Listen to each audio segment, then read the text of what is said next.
O'rtoqlar, mana Vyetnam poytaxti Hanoyda Masjid Al-Norga keldik. Bugun iftorga.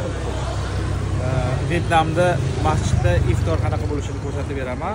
O'zi bitta masjid bor Hanoy shahrida. Qolgan ko'plab masjidlar hammasi Janubiy Vyetnam, ya'ni Ho Chi Minh shaharlarida ko'proq. Faqat bitta men oldin kelib juma namoziga kelgan, ko'rsatgan, endi bugun iftorni ko'rsatib beraman. İftorlikka mana shunaqa hammaga bittadan tarqatilyapti. Banan, yogurt, suv, xurmo.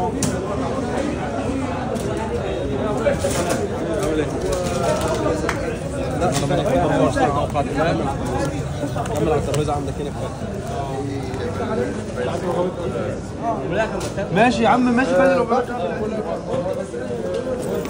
Maçlı hammasi iftorga iyi aladi. يلا هنا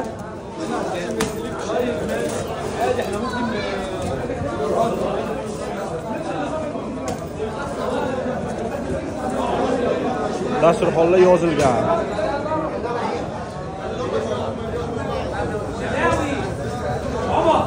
Egiptdan ko'p, Hindistondan, Saudiya Arabiyadan, Afrikaning bir qancha davlatlardan kelgan.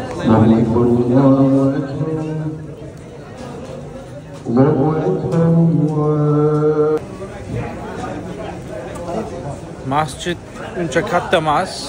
O'rtoqlar, bir 400-500 ga yaqin odam sig'sa kerak.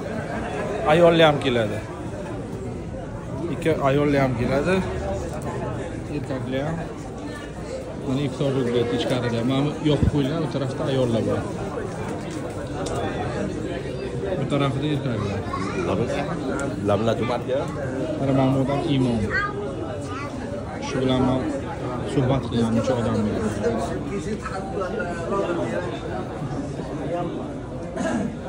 Mana ichini ko'rinishi masjidda.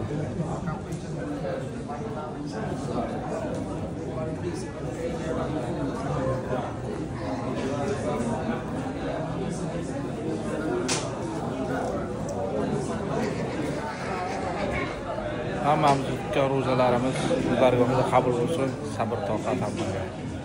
Ajr savobidan marhamat qilsin.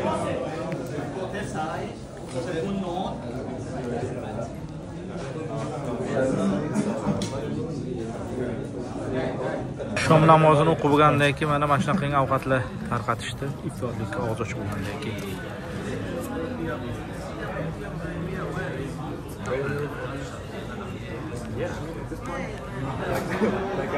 Masjidda qurilgan yili bor. And he said to me, yeah, you can get a lawyer and then he's going to write a document to the city. Then the city is going to say like stop the process until it's going to get cleared out. Shomdan keyin.